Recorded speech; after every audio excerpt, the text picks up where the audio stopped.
Hello everyone, my name is Marium. Today I will teach you how to make lemonade.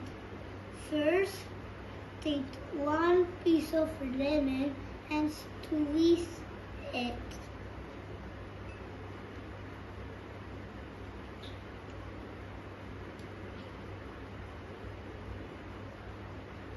Then add some little bit of sugar.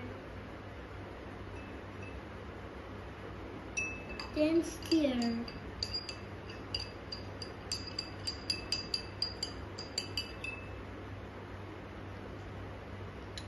And add one piece of lemon like this with a dot in the middle and two ends to it in the glass like this, and take a straw.